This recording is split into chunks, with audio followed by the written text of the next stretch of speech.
Hello everyone, my name is Suraj Motia और मैं इस वीडियो में आपको बताने वाला हूँ क्लास 10 का जो चैप्टर 6 है उसका बेसिक। तो बेसिक जैसे कि चैप्टर 6 दिया हुआ है हमारा त्रिभुज।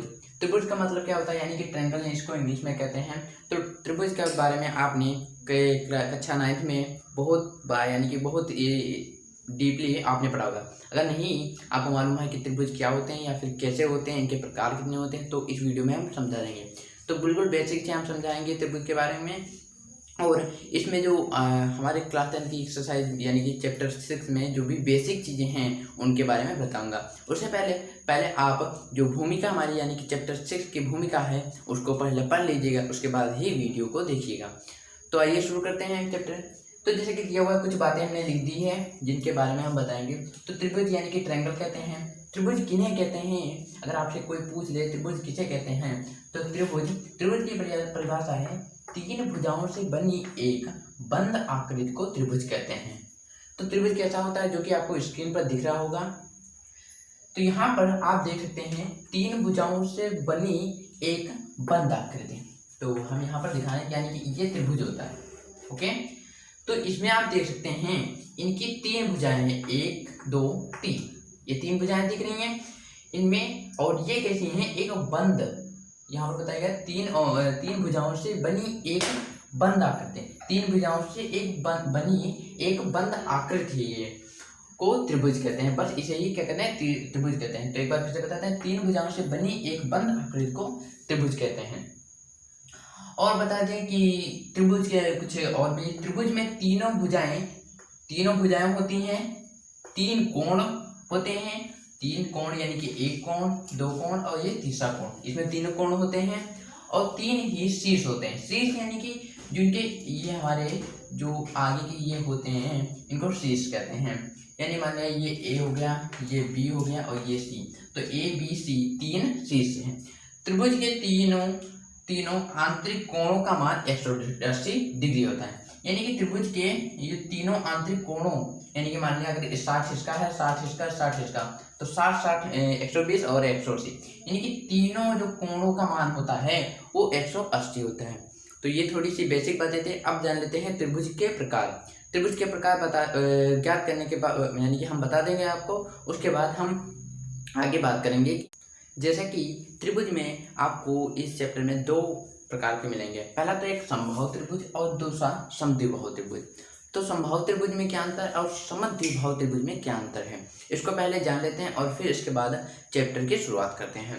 जैसे कि समबाहु त्रिभुज यानी सम माने क्या होता है, समान, और बाहु माने क्या होती है, भुजा। तो ऐसे ही पता चल रहा है कि जिसकी समान भुजाएं हों। तो समबाहु त्रिभुज क्या होता है, इसकी डेफिनेशन है, समबाहु त्रिभुज में तीनों भुजाओं की लंबाई बराबर होती है। यानी कि सम मतलब क्या, समान। तो उसी प्रकार इसका डेफिनेशन है कि तीनों भुजाओं की जो लंबाई है क्या होती है, बराबर होती है। तीनों कोण 60 डिग्री के होते हैं। इसके जो तीनों कोण होते हैं वो क्या होते हैं, 60 डिग्री के होते हैं। जैसे कि ये एक समबाहु त्रिभुज है, इनमें जो तीनों ये हमारे तीनों भुजाओं की लंबाई जो होती है वो बराबर होती है। मान लिया अगर ये 5 सेंटीमीटर है इधर वाली भुजा, तो ये भी 5 सेंटीमीटर ही होगा, और ये भी हमारा जो होगा वो 5 सेंटीमीटर होगा। ओके, यानी कि जो तीनों भुजाएं होंगी इनकी कितनी होंगी, टोटल बराबर होंगी। तो यानी मानिए अगर ये 5 है तो ये भी 5 होंगे और ये भी 5 होंगे। और साथ ही बताया गया तीनों कोण जो होते हैं इनके 60 डिग्री के होते हैं। यानी कि पहला कोण जो होगा बना होगा वो 60 डिग्री का होगा, दूसरा कोण भी 60 डिग्री का होगा और तीसरा कोण भी 60 डिग्री का होगा। तो ये जो तीनों कोण होते हैं 60 डिग्री के होते हैं। मान लिया अगर इसको हम इस प्रकार से मोड़ दें तब भी ये इसी का शेप रहेगा, फिर घुमा दें तब भी ये इसी प्रकार का रहेगा। अगर मान लीजिए ये ए हो गया, ये बी हो गया और ये सी हो गया, हम इसको घुमा दें तभी मान लिया ये ए इधर आ गया, बी यहाँ चला गया और सी, तब भी जो इनके कोण हैं वो 60 डिग्री के रहेंगे। ओके, तो ये हमेशा याद रखना, जो समबाहु त्रिभुज हैं इनके तीनों कोण बराबर होते हैं, यानी कि 60 डिग्री के होते हैं, और इनकी तीनों भुजाएं क्या होती है, समान होती हैं। आपको डिफिनेशन याद करने की जरूरत नहीं है, क्योंकि सम माने समान होता है, बाहु माने भुजाएं होती है, जिनकी तीनों भुजाएं क्या हों, यानी कि सभी भुजाएं बराबर हों। तो ये आप समझ गए होंगे। अब इसके बाद हम बात करने वाले हैं समद्विबाहु त्रिभुज। समद्विबाहु त्रिभुज की बात करने से पहले हम आपको चित्र दिखा देते हैं। तो जैसे कि पहले चित्र में क्या होता था, बिल्कुल बराबर शेप की होती थी। अब फिर क्या किया, आप समद्विबाहु त्रिभुज की पहले परिभाषा बताते थे, फिर चित्र के बारे में बताएंगे। और कुछ लोगों को डाउट होगा कि ए बी या सी, ये नाम आपको अपने आप में, चाहे तो आप बी यहाँ रख सकते हैं, सी यहाँ रख सकते हैं, ए यहाँ रख सकते हैं, आपकी मर्जी होती है, कहीं भी रखिए। तो बात करते हैं, तो समद्विबाहु त्रिभुज, यदि किसी त्रिभुज की, पहले बताते हैं सम माने समान, द्वि मतलब दो, भुजा बाहु मतलब भुजाएं, यानी कि जिसकी दो भुजाएं क्या हों, बराबर हों। तो यदि किसी त्रिभुज की कोई दो भुजाएं बराबर होती हैं, यानी ऐसा त्रिभुज जिसकी क्या हो, दो भुजाएं बराबर हों, या फिर क्या हो, मान लिया ये त्रिभुज है, ये भुजा बराबर हो, ये वाली ना हो, या फिर क्या हो, ये भुजा बराबर हो, ओके, या फिर ये भुजा बराबर हो, यानी कि कोई दो भुजाएं हमें बराबर चाहिए होती हैं। तो जैसा कि ये चित्र आपको दिख रहा होगा, इसमें समद्विबाहु त्रिभुज का ये चित्र है। इसमें जो ये भुजा और ये भुजा हमारे क्या है, बराबर हैं। ये वाली भुजा हमारी बराबर नहीं है, तो हम इसे क्या कह देंगे, समद्विबाहु त्रिभुज। अगर मान लेते हैं ये भी भुजा, ये वाली तीनों भुजाएं बराबर होती हैं, तो हम इसे समबाहु त्रिभुज कहते हैं। परंतु इसमें क्या है, ये जो केवल भुजाएं क्या है, बराबर है। मान लिया ये 10 सेंटीमीटर है और ये भी 10 सेंटीमीटर है, परंतु ये कितनी है, 5 सेंटीमीटर है। आपको दिया होगा क्वेश्चंस में, जैसे कि दो भुजाएं यानी कि 5 सेंटीमीटर, ये है 10, ये है 10, ये है, यानी कि ए बी 10 है, ए सी 10 है और बी सी 5 है, तो कौन सा त्रिभुज होगा। तो आप सीधे कह देना इसकी दो भुजाएं बराबर है, तो यानी कि समद्विबाहु त्रिभुज है। समद्विबाहु त्रिभुज का बहुत ही छोटा सा ये डिफिनेशन है, और आप हमारे हिसाब से समझ ही गए होंगे कि समद्विबाहु त्रिभुज और समबाहु त्रिभुज में क्या अंतर होता है। और इसके बाद हम बात करेंगे बेसिक की। तो ये तो केवल था त्रिभुज का बेसिक।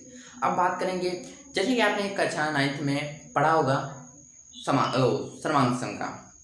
तो सर्वांग में क्या होता था, तीनों भुजाएं बराबर करनी होती थी, ओके, यानी कि सर्वांग का चिन्ह जो होता है वो इस प्रकार से होता था, ओके, ये दिख रहा होगा। परंतु अब हम बात करने वाले हैं क्लास 10th में समरूप की, यानी कि सर्वांग और समरूप में अंतर क्या होता है, तो वो पहले बताएंगे और फिर उसके बाद बताएंगे समरूप वाले क्वेश्चंस को कैसे हल किया जाता है और कैसे कंसेप्ट होते हैं। तो जैसे कि समरूप का चिन्ह ये होता है, और ये हम लिख देते हैं, सॉरी सर्वांग था ये, सर्वांग जो कि आपने क्लास 9th में पढ़ा था। समरूप का चिन्ह क्या होता है, केवल इतना, समरूप। तो ये सर्वांग हो गया और ये समरूप हो गया। तो समरूप के आइए इन दोनों में अंतर पहले ज्ञात कर लेते हैं। तो इसमें जो क्लास 10th है उसमें प्रयोग होने वाला जो जिस रूप में हम हल करेंगे वो समरूप पर होगा। 9th क्लास में आपने सर्वांग के बारे में टोटल अध्ययन कर लिया, अब पढ़ेंगे हम समरूप के बारे में। तो समरूप और सर्वांग में पहले अंतर बता दें, जिससे आपको समझने में काफ़ी आसानी होगी। जैसा कि दिया हुआ है, जब समान आकार तथा समान अमाप हो, जब 9th में हम हल करते थे तो उसमें क्या होता था, जब हमारे जो त्रिभुज या कोई भी आकृति दी होती थी, जब उनमें क्या होता था, समान आकार होता था और तथा समान अमाप होता था। मान लिया ये है 5 सेंटीमीटर दिया, वही एक चित्र इधर दिया हुआ है, मान लिया सही नहीं बना है, मान लिया ये है, इसकी भी 5 और 5 और 5 है, ये दोनों समान साइज समान आकार, हर चीज़ें बराबर है। तो ये जैसे कि इसमें सर्वांग में क्या होता है, जब समान आकार तथा समान अमाप हो तब इन्हें हम क्या करेंगे, सर्वांग कहेंगे। अब बात आती है समरूप। तो समरूप में क्या होता है, जब समान आकार तथा समान अमाप हो या नहीं हो। इसमें ये निर्भर नहीं करता है कि इसमें एक बात निर्भर करती है कि इसमें आकार समान होना चाहिए, ओनली आकार मतलब समान होना चाहिए। परंतु इसमें अमाप यानी कि अमाप मतलब क्या होता है, जैसे कि इसमें नहीं बताया, अमाप मतलब होते हैं इनकी लंबाई की जो चौड़ाई हो या फिर कितनी भी ऊंचाई हो, उनको अमाप कहते हैं। इसमें क्या अमाप बराबर हो या नहीं हो, इससे हमें कोई भी मतलब नहीं है। तो मानिए अगर कोई त्रिभुज ये दिया हुआ है, ओके,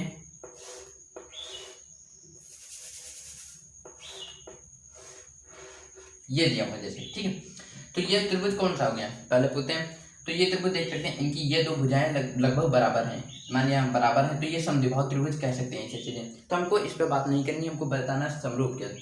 तो ये दो जो हैं इसमें क्या बताया, जब समान आकार हो तो ये आकार एक ही जैसे हैं, एक ही जैसे दिख रही है, ये नहीं है कि साइज में, साइज तो अमाप को कहते हैं, आकार ये दोनों क्या है, बराबर हैं, एक ही जैसे हैं बिल्कुल साइज के। अगर मान लिया एक ये कर दिया जाए, ये मान लिया वृत्त है गोल, ठीक है, और ये कर दिया जाए, तो इनमें क्या है, ये दोनों समरूप हैं, इनको हम समरूप, इन दोनों को समरूप कह सकते हैं, इनको भी समरूप कहा जा सकता है।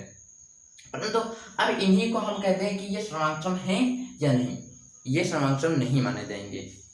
क्यों? क्योंकि सर्वांगसम में आकार तथा समान अमाप होनी चाहिए। इनमें क्या है, ये 5 का है तो ये 3 का होगा। इसमें त्रिज्या क्या है, इसमें त्रिज्या मान लिया 4 होगी तो इसमें त्रिज्या 2 होगी। तो इनके लिए क्या होता है, अगर वृत्त के लिए देखा जाए तो इनमें त्रिज्याएं हमको मानी जाती हैं, तो इसमें 4 है, इसमें 2 हैं, तो इसे हम सर्वांगसम नहीं कहेंगे, ओनली समरूप कहेंगे। समान और इसमें भी हम इन्हें समरूप कह सकते हैं, परंतु सर्वांगसम नहीं कह सकते हैं। तो आपसे कभी भी कोई एग्जाम्पल पूछ ले समरूप का, तो आप एग्जाम्पल सीधे ही दे देना वृत्त का, जो कि आपकी बुक में भी दिया हुआ है। तो ये काफी बड़ा हो गया, इसको छोटा कर लेते हैं, मान लिया ये है। तो ये अगर पूछ ले कि ये समरूप हैं कि नहीं, तो ये समरूप हैं। क्यों?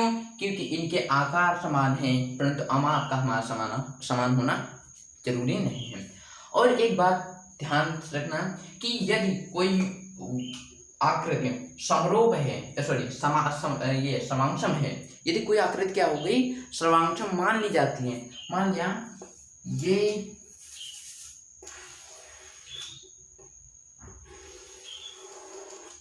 ये दोनों मान लिया ये बड़ा काफी बन गया, कोई बात नहीं, मान लिया इसकी भी 5 है और इसकी भी 5 है, क्या है, त्रिज्याएं, ये है मध्य बिंदु के, 5 दोनों में, तो इनको हम सर्वांगसम तो कह सकते हैं और साथ ही समरूप भी कह सकते हैं।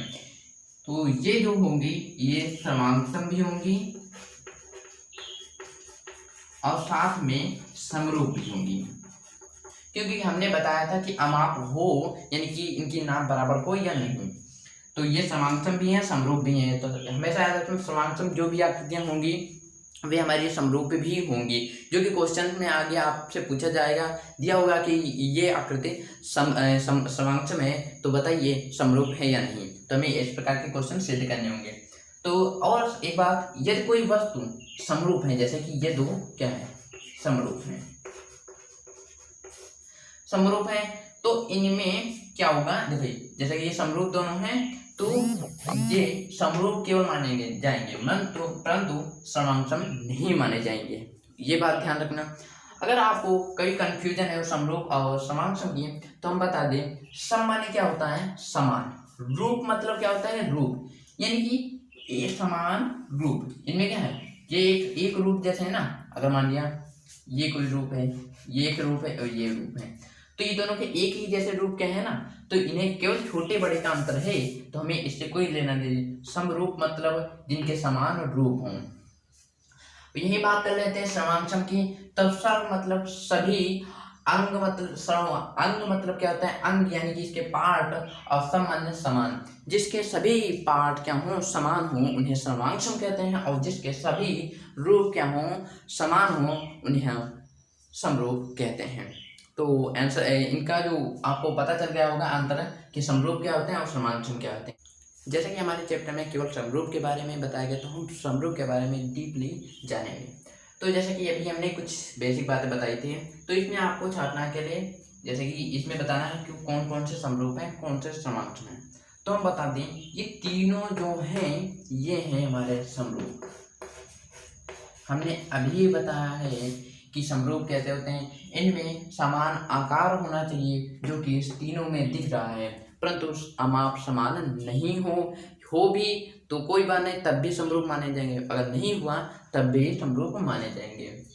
दूसरी बात आती है, ये आती है वर्ग की। तो इनमें देख सकते हैं इनके जो रूप हैं समान हैं, परंतु इनकी जो अमाप है समान नहीं है, तो ये भी हमारे समरूप हैं। ओके। ध्यान देना। इसके बाद आता है हमारे ट्रायंगल यानी त्रिभुज। तो तीनों एक ही जैसे हैं तो ये क्या हो जाएंगे, समरूप।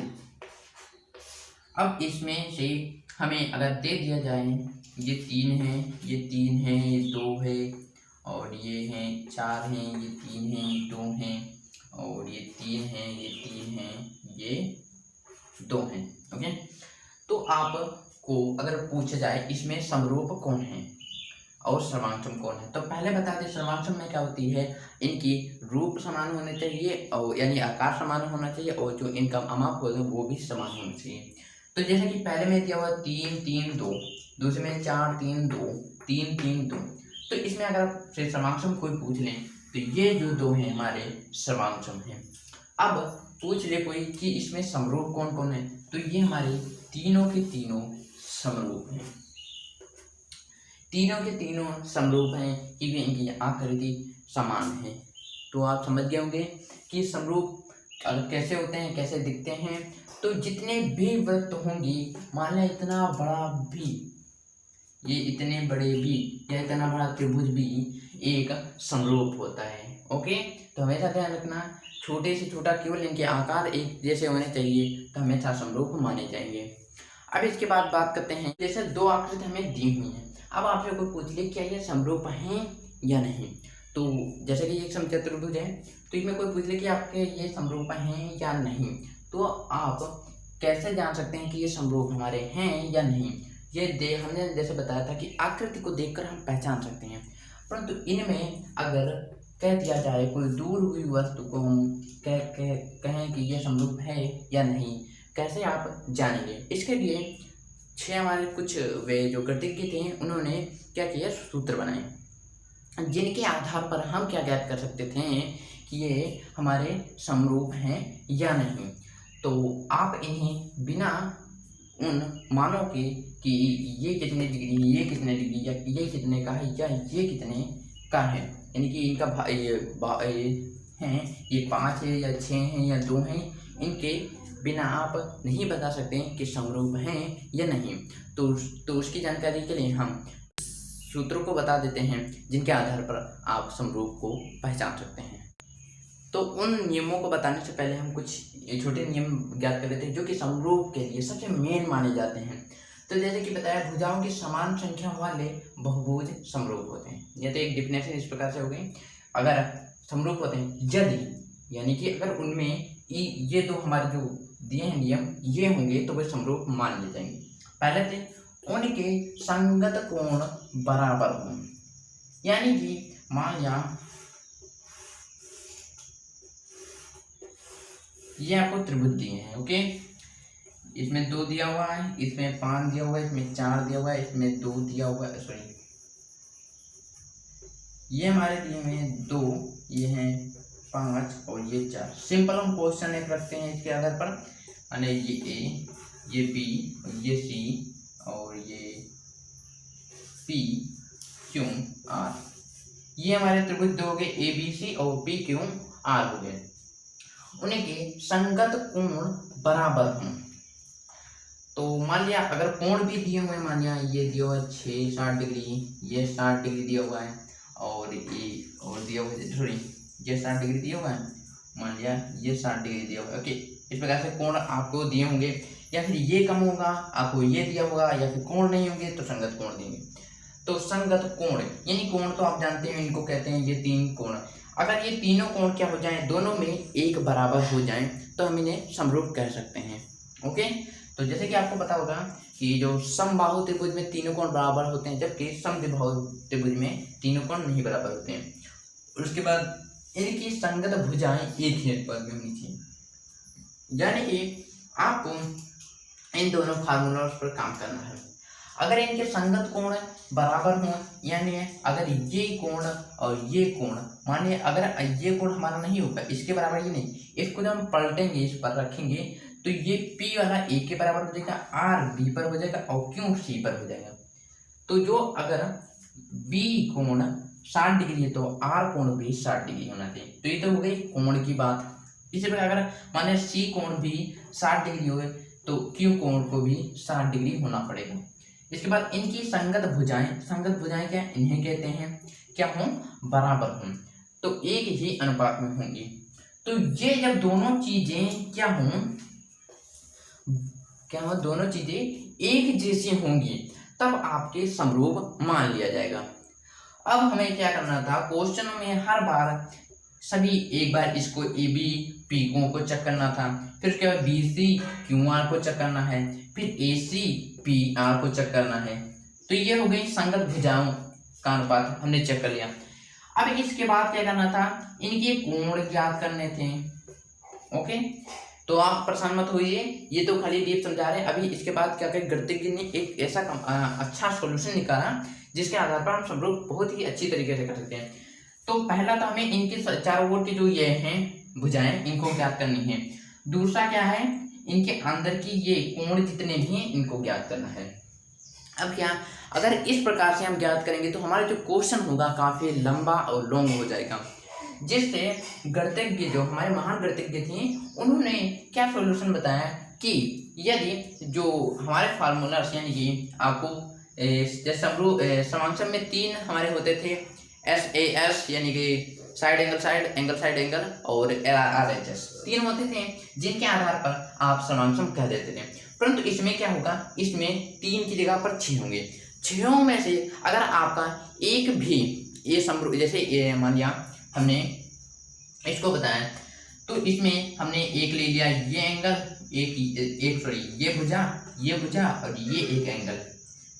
अगर जैसे हमारे 6 होंगे जो कि अभी हम बताएंगे, उनके आधार पर अगर 6 में से एक भी आपका मिलता जुलता हो गया तो आप उन्हें समरूप सीधे ही कह सकते हैं। आपको इतना बड़ा करने की कोई जरूरत नहीं, परंतु हमेशा एक बात याद रखना, संगत को जो समरूप होंगे उनके संगत कोण बराबर होंगे, इनकी संगत भुजाएं एक ही अनुपात में होंगी, ये हमेशा याद रखना। और ये दो भुजाएं होंगी, ये बात हो गई। और ये जो हमारी ये बेसिक चल रही है, बेसिक के बाद हम इसी में वीडियो में जो चैप्टर वो एक्सरसाइज 1 है उसको भी कंप्लीट करा देंगे, क्योंकि बहुत काफ़ी लॉन्ग नहीं, केवल उसमें हमारे बहुत वो हैं रिक्त स्थान है, उनको हम पूर्ति करा देंगे। तो अब इसके बाद हमारे जो वो 6 ऑप्शन आते हैं जिनके आधार पर हम क्या कर सकते हैं, बता सकते हैं कि ये समरूप है या आकृति नहीं है। तो उन 6 नियमों को ज्ञात करने से पहले एक बात बता दें कि इनके जो एग्जाम्पल्स हैं यानी कि उदाहरण जितने भी हैं उनको हम हल करते चलेंगे। जिस भी पार्ट के हमको एग्जाम्पल के काफ़ी लॉन्ग यानी कि अच्छे यानी कि हमको पता होगा कि ये एग्जाम्पल एग्जाम में आ सकते हैं, हम आपको ज़रूर करा देंगे। तो इसके एग्जाम्पल काफ़ी ज़्यादा मात्रा में कभी कभी दे दिए जाते हैं पार्ट 6 के। तो एग्जाम्पल क्यों दिए जाते हैं, क्योंकि एग्जाम्पल छोटे होते हैं और उनको देने में आसानी होती है। एग्जाम्पल ये एग्जाम्पल भी एक क्वेश्चन की बातें होती हैं, ये मत आप समझ लीजिएगा कि केवल क्वेश्चन से ही आपके को जो पेपर बनते हैं, नहीं, एग्जाम्पल जितने भी हैं किताब में सभी को हल कर लीजिएगा। तो पहला जैसा नियम है, जैसे कि 2 हमारे पास आकृतियाँ दी हैं ABC, PQR, इनके आधार पर हम समझेंगे और 6 का हम विस्तृत अध्ययन इसमें करेंगे। काफ़ी बड़े नहीं हैं, छोटे छोटे हैं। तो यहाँ पर पहला हमारा जो नियम आता है वो साइड एंगल साइड, इसका भी हम पूरा फल बता। दूसरा हमारा जो नियम आता है एंगल एंगल साइड। तीसरा है एंगल साइड एंगल। ओके, फिर 3 हो गए। अब इसके बाद एक आता हमारा है side angle angle angle angle side angle side angle side side side, और इसके बाद RHS। ये 6 रूल्स हैं जिसके आधार पर आप किसी भी जो हमारे ये हैं यानी कि आकृतियाँ, उनको आप समरूप कर सकते हैं। तो पहला है, ध्यान रखिए, साइड, इसको कहते हैं S मतलब साइड, एंगल एंगल मतलब कोण, साइड मतलब क्या होती है, ये भुजाओं को हम साइड कहते हैं। ओके, इसको ऐसे और इसके अंदर जो है इसको एंगल यानी A से प्रदर्शित करते हैं। तो पहला क्या हो गया, साइड एंगल साइड। तो साइड ये हो गई, फिर एंगल ये हो गया, फिर साइड ये हो गई। फिर उसके बाद होता है एंगल एंगल साइड। मान लिया एंगल ये और एंगल ये सीधे बताते हैं, एंगल एंगल और एक साइड मान लिया कि बीच की ये किनारे वाली हो गई। ओके, क्योंकि साइड में। फिर उसके बाद angle side angle angle side angle, ये हो गए। फिर उसके बाद side side side side side side यानी भुजाएं भुजाएं। फिर उसके बाद RHS आता है, यानी कि जैसे हम LHS बराबर RHS करते हैं उसी प्रकार इसको भी होगा। हमको RHS दे दिया जाएगा या फिर LHS दे दिया जाएगा और ये करना होगा कि हमें LHS बराबर RHS सिद्ध करना होगा। ये आपने कई बार हल किया होगा इस प्रकार के क्वेश्चन। तो पहले बात करते हैं हम साइड एंगल साइड की। तो जैसे कि पहले नियम के बाद में साइड एंगल साइड के बारे में बात करते हैं। ये क्या होता है इसके बारे में हम अध्ययन करेंगे। मान लिया दो आकृतियां दी हुई हैं और आपको क्वेश्चन में दिया हुआ है कि जो AB है, मान लिया आपको दिया हुआ ऐसे कि AB बराबर DAPR, माने AB जो है वो किसके बराबर दिया हुआ है, PR के। तो आपको जैसे मान लिया यहाँ पर हम लिख देते हैं, दिया है मान लिया AB होगा, AB बराबर PR।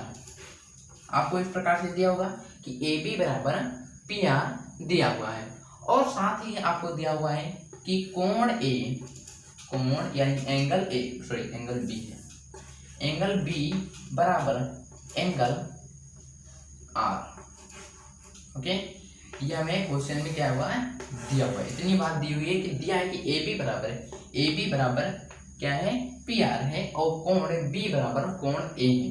तो सिंपली हम बताते चलेंगे केवल कि क्वेश्चन में आपको क्या ज्ञात करना होगा, या फिर आपको एक चीज दे दी जाएगी दूसरी चीज ज्ञात करना होगा, और जैसे ही आप ये दूसरी चीज को ज्ञात कर लेंगे आपका जो होगा आप अपने अनुसार से देखेंगे कि कौन सा हमारा रूल लगता है जिसके अनुसार से हम ज्ञात कर सकते हैं। तो जैसे यहाँ पर साइड एंगल साइड दिया हुआ है, तो इसका मतलब क्या होता है, साइड एंगल और फिर एक साइड। हमें क्या करना है, तो साइड एंगल साइड में ये होते हैं कि हमें दो भुजाएं, साइड एंगल साइड यानी कि साइड दो बार है, यानी कि हमें किसी त्रिभुज की दो भुजाएं बराबर चाहिए और साथ ही एक एंगल होना चाहिए।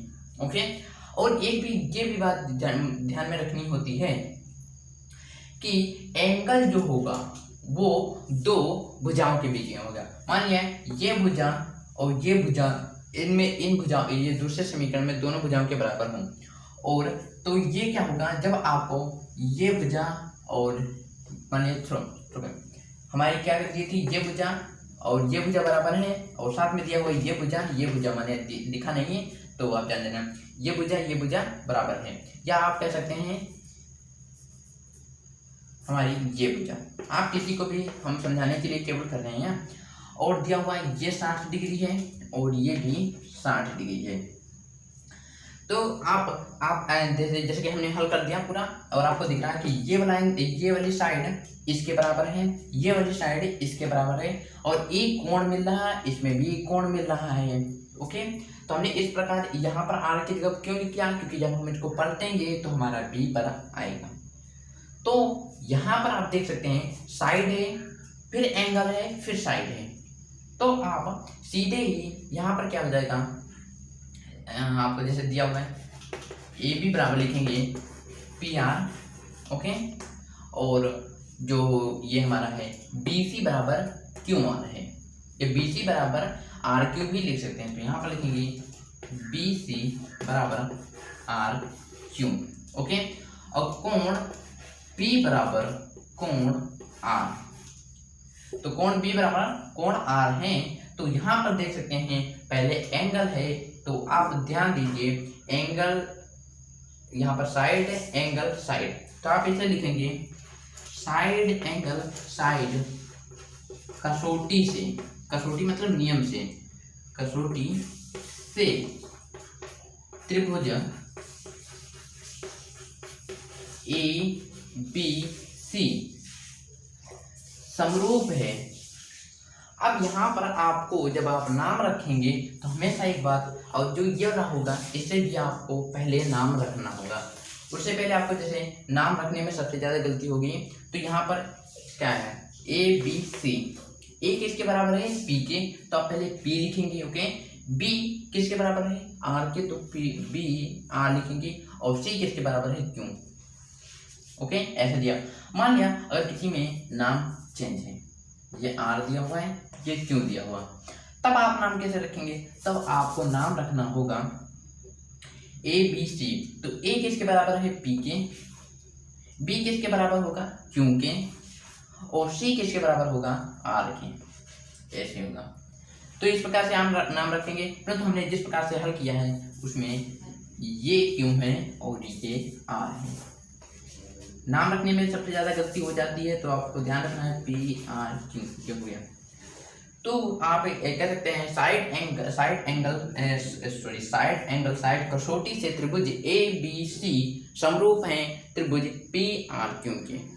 तो आप समझ गए होंगे कि जिनकी दो भुजाओं बराबर हो और दो भुजाओं माने कि इसकी दो भुजाएं इसके दो भुजाओं के बीच बराबर हैं, ओके, और ये दो भुजाओं के बीच में एक इसका कोण बराबर मिल रहा, इन दो भुजाओं के बीच में इसका कोण बराबर मिल रहा।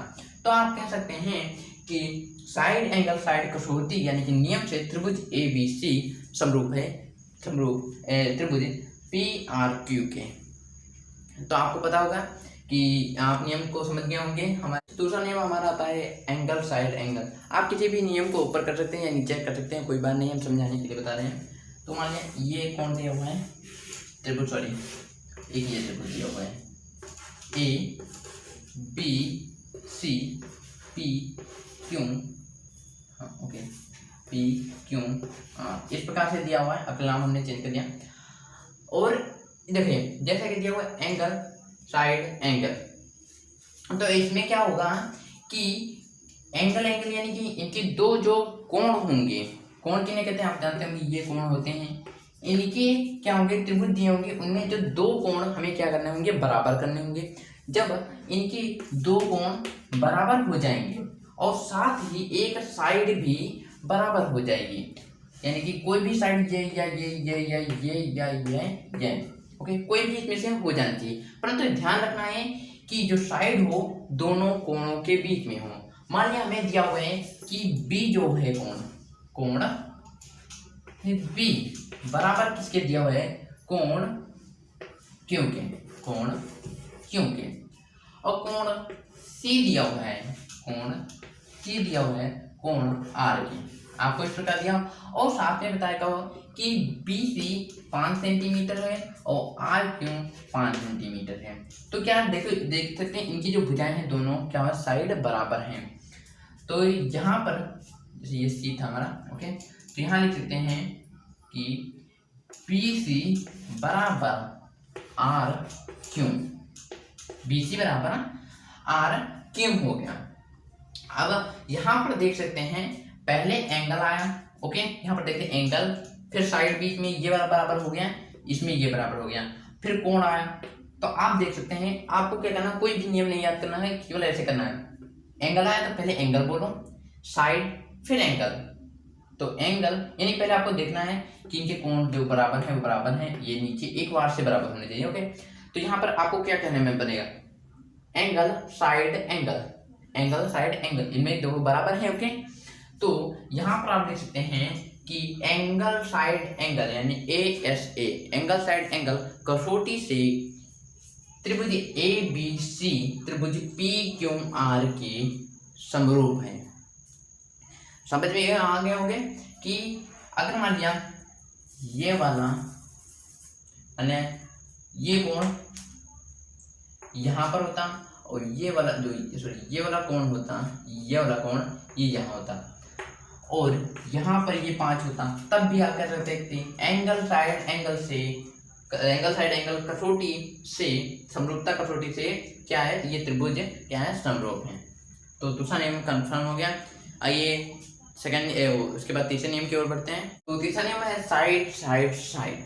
अब मान लिया किसी कोण में आप हल किए, आप किसी प्रकार भी या दिया हुआ है और उसमें कोण कोई भी नहीं दिए, मानिए बी कोण, डी कोण, सी कोण, ए कोण, कोई भी कोण नहीं दिए हैं, केवल आपको क्या दिया हुआ है? इनके भुजाएं। मान लिया 10 ये दी हुई है, ओके, 10 ये दी हुई है, 5 ये दी हुई है, 5 ये दी हुई है, 10 ये दी हुई है, 10 ये दी हुई है, इस प्रकार से दिया हुआ है। तब आपको क्या करना होगा? इस सूत्र का प्रयोग करना होगा। कैसे? यहाँ पर देख सकते हैं ए बी बराबर 10 है और पी आर भी बराबर 10 है। तो यहाँ पर आप लिख लेना ए बी बराबर पी पी आर आपको, और साथ ही आप जब हल करेंगे तो उनमें कारण भी बताना होगा क्यों बराबर है। क्योंकि आप यहाँ पर लिखेंगे जैसे क्योंकि भुजाएं 10 डिग्री की हैं, भुजाएं 10 सेंटीमीटर की हैं, आपको इस प्रकार से लिखना है। तो हम यहाँ पर लिखेंगे नहीं, केवल बताते चल रहे हैं। फिर उसके बाद बी सी जो है, बी सी वो आर क्यू के बराबर है, तो बी सी बराबर आर क्यू के बराबर है, ये भी एक जैसे हैं। ओके, तो यहाँ ये भी 10 डिग्री का है। और उसके बाद ए सी पी क्यू के बराबर है, तो ए सी पी क्यू के बराबर है, आपको इस प्रकार से दिया हुआ है। ओके, तो आप देख सकते हैं इनकी साइड जो हैं बराबर हैं, ए बी पी आर के, बी सी आर क्यू के और ए सी पी क्यू के। तो आप नियम लगा सकते हैं साइड साइड साइड समरूपता कसौटी से ये समरूप हैं। तो आप कह सकते हैं कि ये समरूप त्रिभुजें हैं। तो बस ये इतना ही था केवल समझाने के लिए। और इसके बाद जो नेक्स्ट नियम है, यानी कि हमारे 3 नियम हो गए हैं और 3 नियम और बचे हैं, इनको समझा देंगे और चैप्टर समाप्त हो जाएगा। इसके बाद आता है जो कि हमने एंगल जो कि नियम नहीं लिखा था, भूल गए थे, हमने 5 ही नियम साथ लिखे थे। तो इसमें जो एंगल है इसके बारे में अध्ययन कर लेते हैं। ये सिंपल है, बहुत ही ईजी है। मानिए किसी त्रिभुज के ये वाला भाग, ये वाला भाग, ये वाला भाग भी है, यानी कि दो, इसमें क्या 2 कोण दिए हों और आपसे पूछ ले कि ये समरूप है कि नहीं, तो सिंपल कह देना कि हाँ ये एंगल समरूपता कसौटी से क्या है, समरूप है। सीधे कह सकते हैं, इसमें कोई बड़ा लॉजिक नहीं है। केवल इसमें देखना है आपको कि जो कोण है, मान लिया ए ये है, बी ये है, सी ये है, पी ये है, क्यू ये है, आर ये है। ओके, तो आप कह सकते हैं कि बी सी कोण बी बराबर कोण किसके है, क्योंकि कोण क्यू के बराबर है, और कोण सी बराबर है कोण आर के। तो एंगल समरूपता कसौटी लगाकर आप कह सकते हैं त्रिभुज ए बी सी त्रिभुज पी क्यू आर के समरूप है। तो सॉल्व करते हैं। यहाँ पर दिया हुआ है एंगल साइड। तो जब मैं अभी समझाया था एंगल ये इसी के तरह होता है, केवल इसमें क्या होता है, एक साइड बड़ा होता है। मान लिया एंगल आपको केवल दिया है, तब भी आप समरूप कह सकते हैं। और यदि क्या दिया हुआ है, साइड भी साथ में दिया हुआ हो, तब भी आप कह सकते हैं कि ये एंगल साइड है। कई लोग आपको 5 ही नियम बताते हैं, क्यों, क्योंकि ये नियम जो एंगल था, जो कि हम उस समय 5 ही लिखे थे हमने, जब एक क्वेश्चन में पूरा लिखा था, तो ये जो एंगल है वो नहीं लिखा था। तो यहाँ पर हम बता दें, वो वाला जो सूत्र था एंगल और एंगल साइड, ये दोनों एक ही होते हैं। केवल अगर आपको इस प्रकार से दिया हुआ, समझा भी देंगे ये भी, अगर इस प्रकार से दिया हुआ है और दोनों कोण क्या हों, ये दोनों कोण बराबर हों। ओके, अगर ये कोण बराबर है, लिख दें नाम A B C P Q R. Okay, और मान लिया ये दिया हुआ है 60 डिग्री, ठीक है, 60 डिग्री होते हैं, 60 डिग्री मानना अच्छा होता है, बढ़िया रहेगा। ये 60 डिग्री हो गया है, और यहाँ पर दिया हुआ है ये 5 सेंटीमीटर है, और यहाँ पर ये दिया हुआ है 5 सेंटीमीटर। तब आप इस सूत्र का प्रयोग करेंगे, कैसे, क्योंकि पहला एंगल हो गया, दूसरा एंगल हो गया, जैसे कि इसमें बताया जाए एंगल, फिर इसके बाद क्या हो गया, ये हमारी साइड डाल दी। तो आप कह सकते हैं इसमें B किसके बराबर है, क्योंकि C किसके बराबर है, R की, और जो AC है वो PR के बराबर है। तो आप इस कसौटी का प्रयोग कर सकते हैं, एंगल साइड समरूपता कसौटी से त्रिभुज ABC समरूप है त्रिभुज PQR के। और इसके बाद जो लास्ट बचा है, उस नियम को बताने के पश्चात एक्सरसाइज जो हमारी एक है उसको बता देंगे, कंप्लीट करा देंगे। लास्ट वाला जो है RHS। तो RHS से नाम से ही पता चलता है, आपने कई बार हल किया होगा कि LHS आपको निकालना होता है, और LHS निकालना होता है और RHS दिया होता है, यानी कि सिद्ध करने, जिस प्रकार से क्वेश्चंस को सिद्ध किया जाता है। मान लिया आपको दिया हुआ है 4 + 3 = 7।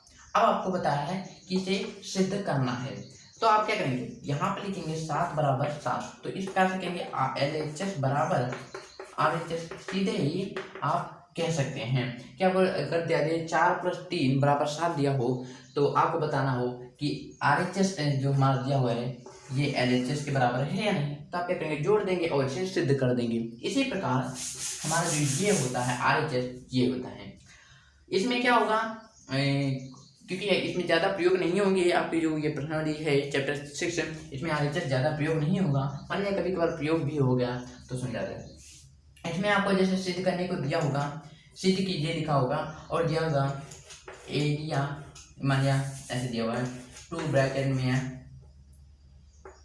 दिया हुआ है AB बराबर 2AC, ऐसे दिया हुआ है। और क्वेश्चन ऐसे दिया हुआ है। दूसरा क्वेश्चन को लेते हैं, इसमें आपको समझ में नहीं आएगा। तो हमने जैसे क्वेश्चन दिया एरिया, जो AR है इसका मतलब होता है एरिया। ये हमने जो प्रश्नावली आपकी 6.4 उससे लिया है क्वेश्चन। तो इसको क्वेश्चन को हल नहीं करेंगे, केवल आपको समझाने के लिए कि एरिया त्रिभुज दिया हुआ जैसे ABC और दिया हुआ 2, मतलब कि इसका जो एरिया, ये एरिया है वो इसका 2 गुना है। और PXY के, किसके, PXY के जो ABC है वो PXY है जो ABC का 2 गुना है, ये आपको दिया। और आपको करना हो कि इसे बराबर कर दीजिए, या फिर आपको दिया हो कि इसे सिद्ध कीजिए कि दोनों बराबर हैं।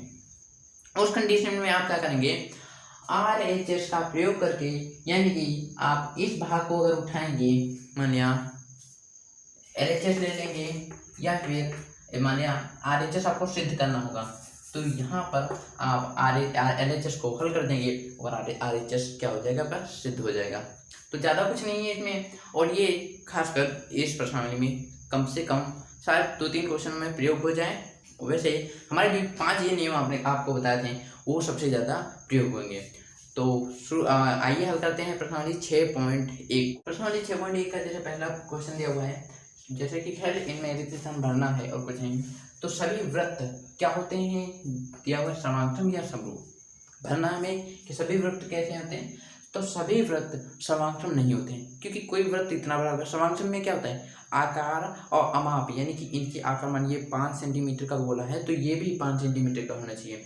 और समरूप में क्या होता है, अगर ये 5 सेंटीमीटर का गोला है, यानी कि इसकी परिधि जो है 5 सेंटीमीटर की है और इसकी परिधि 2 सेंटीमीटर की है, तब भी इन्हें समरूप माना जाएगा। तो पहले वाले में क्या भरा जाएगा, तो पहले वाले में समरूप, ओके, तो पहले वाले में क्या भरा जाएगा, समरूप भरा जाएगा। दूसरा क्या है, सभी वर्ग। अब यहाँ पर वर्ग क्या होते हैं, तो कोई छोटा होगा कोई बड़ा होगा, तो छोटे बड़े में सभी वर्ग आ जाते हैं। छोटा हो चाहे इतना बड़ा हो, चाहे इतना बड़ा हो, तो उसमें सभी आ जाते हैं। तो इसलिए ये निश्चित समान सम तो हो ही नहीं सकते, तो ये भी क्या होंगे, समरूप होंगे। तो ये जो क्वेश्चंस हैं इनके उदाहरण हमने अभी बेसिक में सीख लिए थे। और जब तक आप बेसिक नहीं, जो अभी हमने पीछे भी इस वीडियो, मतलब कि अभी हमने इस वीडियो में बताया है कि बेसिक टोटल क्या है, उसको आपने देख लिया तो आपके जो चैप्टर 6 होगा बहुत ही सरल हो जाएगा। ओके, फिर क्या, सभी त्रिभुज समरूप होते हैं। समद्विबाहु त्रिभुज, समबाहु त्रिभुज, ये भी हमने बताया कि समद्विबाहु त्रिभुज कहते हैं, समबाहु कैसे त्रिभुज होते हैं। सम माने जिसकी समान भुजाएं हों, समद्विबाहु त्रिभुज मतलब जिसकी समान 2 भुजाएं हों केवल, ओके, यानी कि S बराबर हो। तो और समबाहु मतलब कि S तीनों S आए, यानी कि तीनों भुजाएं बराबर होंगी। इसमें क्या होंगी, 2 भुजाएं होंगी। अगर इनके मान लिया कोण बराबर होते हैं तो हम मान सकते थे, परंतु इनके समबाहु में क्या होता है, समबाहु में टोटल कोण भी बराबर होते हैं, टोटल भुजाएं भी बराबर होते हैं, यानी ए एंगल ए। देखो इसमें 2 कसौटियां रख सकते हैं, यानी एंगल या फिर साइड। तो हमेशा जो समबाहु त्रिभुज होगा, यानी कि जिसकी समान भुजाएं होगी, वो क्या होगा, समरूप होगा। इसके बाद आते हैं भुजाओं की समान संख्या वाले 2 बहुभुज, यानी चौथा है भुजाओं की समान संख्या वाले 2 बहुभुज समरूप होते हैं। और पिछले भी हमने इसके पहले ये भी ऐसे ही प्रकार के वो बताए थे कंसेप्ट कि समान होते हैं यदि क्या हो, उनकी संगत कोण कैसे हो समरूप के लिए, हमने बताया थे। अभी पीछे आप देख सकते हैं चैप्टर में दिया हुआ है इसमें कि जब ये क्या होंगे, बराबर होंगे। इसलिए कहते हैं कि वीडियो को देखने से पहले एक बार चैप्टर पढ़ लेना चाहिए। ये केवल फालतू की चीज़ें नहीं दी होती हैं, ये हमारी बेसिक चीज़ें दी होती हैं जिनके आधार पर हम सवाल करते हैं। तो यहाँ पर क्या होते हैं, यदि उनके संगत कोण यानी कि त्रिभुज के, यानी एंगल जब बराबर होंगे तभी हम उनको समरूप दे सकते हैं। दूसरी बात है, यदि उनकी संगत भुजाएं क्या हो, समानुपाती, समानुपाती। समानुपाती यानी कि जिनकी नाप एक ही बराबर की हुई उन्हें समानुपाती कहते हैं। तो जैसे कि ये पहले क्वेश्चन के जो चारों हमारे प्रश्न थे कंप्लीट हो गए। तो जो दूसरा है उसकी ओर बढ़ते हैं। दूसरा क्वेश्चन दिया हुआ कि दो भिन्न उदाहरण दीजिए। हमको दो भिन्न उदाहरण देने हैं। तो पहला किसका देना है, एक समरूप आकृति का, दूसरा देना है ऐसी आकृति जो समरूप नहीं है। तो समरूप आकृतियों के उदाहरण वृत्त ये हो गए। ओके, अगर मानिए एक और आपको लिखना है तो आप ये लिख सकते हैं कि वर्ग जो हैं ये समरूप आकृतियां हैं। ऐसी आकृतियां जो समरूप नहीं है, हमें ऐसी आकृतियां ज्ञात करनी है जो समरूप नहीं हो। दो आकृतियां ऐसी ज्ञात करनी जो दो भिन्न उदाहरण दीजिए जो क्या हो कि इनके आधार पर हो कि ऐसी आकृतियां जो समरूप नहीं हो। साथ में अगर मान लिया ये कह दें कि आप इन्हें सिद्ध कीजिए, तो आप कह देना अगर मान लिया 6 सेंटीमीटर इसकी है तो 6 सेंटीमीटर भी इसकी होगी। इस प्रकार से आप कर सकते हैं। और ऐसे आगे ऐसी आकृतियां जो समरूप नहीं है, दो हमें देना है। तो एक हम ले लेते हैं ये आकृतियां और एक रहेंगी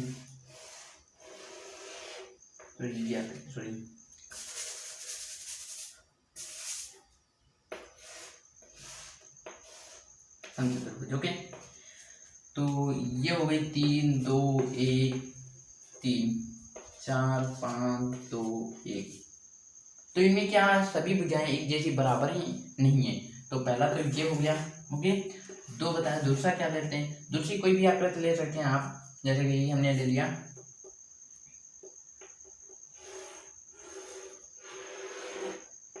ये आकृति ले ली, ये सीधी लाइन। ओके, ये 3 है, इनका नाम रख लेना, चाहे तो A B C D रख लेना। ये 2 है, ये 1 है, ये 4 हैं, एक कोई और ले लेना, यानी ये इसको ले लेते हैं आयत को। इसकी 3 है तो 3 ये भी, 2 ये तो 2 ये भी होगी। तो ये हो गए इनके दो आंसर्स। दो इसके हो गए, पहला ये दूसरा ये, पहला और दूसरा हो गए कंप्लीट। अब इसके बाद हमारा जो तीसरा क्वेश्चन है उसकी ओर बढ़ते हैं। जैसे तीसरा जो हमारा लास्ट क्वेश्चन दिया हुआ है कि क्या ये जो चतुर्भुज हैं, ये चतुर्भुज हैं क्या ये समरूप हैं या नहीं। तो सीधे आप पहले ये ऐसे देख सकते हैं कि इनकी क्या है, भुजाएं बराबर नहीं हैं। तो भुजाएं बराबर नहीं है तो आप फाइनली ले सकते हैं, जान सकते हैं क्योंकि इनकी भुजाओं का अनुपात बराबर नहीं है, या फिर ले सकते हैं क्या इनकी भुजाएं बराबर नहीं है, बराबर नहीं है। अब बराबर नहीं है तो क्या रखते हैं, ये समरूप नहीं, इसलिए ये समरूप नहीं है। ओके, ये क्या समरूप नहीं है। और जो वो दूसरा क्वेश्चन था उसमें जो दूसरा हमारा दिया था कौन सी ऐसी दो आकृतियां बताइए जो समरूप नहीं है, तो उनमें भी ये दोनों आकृतियां रख सकते हैं। तो इसका प्रश्न 2.1 कंप्लीट हो गई है। और इसके बाद हम क्या करेंगे, इनमें जो प्रमेय आएगा जिसके आधार पर सवाल हमारे लगेंगे उनको समझाएंगे, साथ में एक वीडियो उसकी बनेगी इसके बाद, और एक उसी में हम उदाहरण का भी एक वीडियो उसी में बना देंगे। यानी कि दोनों उदाहरण और प्रमेय दोनों को हम एक ही में, शायद हो सका तो एक में बना देंगे, नहीं तो अलग अलग करके बना देंगे, क्योंकि इसके उदाहरण कभी कभार आ भी जाते हैं, क्योंकि कभी जितने भी गत वर्षों में ज़्यादातर आए हैं। हम इस वीडियो को यहीं पर समाप्त करते हैं। तो हमें आशा होगी आपको समझ में आ गया होगा। काफ़ी वीडियो लंबी है परंतु पूरा कंसेप्ट आपको समझ में आ गया है कि चैप्टर 5-6 को जिसने इस वीडियो को देख लिया, हम गारंटी से कह सकते हैं उसको शायद लगभग ले सही, मतलब कि ये जो चैप्टर है उसको बहुत ही सरल लगेगा। अब ये आप पर डिपेंड करता है कि इतना आपने समझा। अगर वीडियो नहीं है तो आप फास्ट मोड पर दोबारा देख सकते हैं। तो एक स्माइल के साथ चलते हैं वापस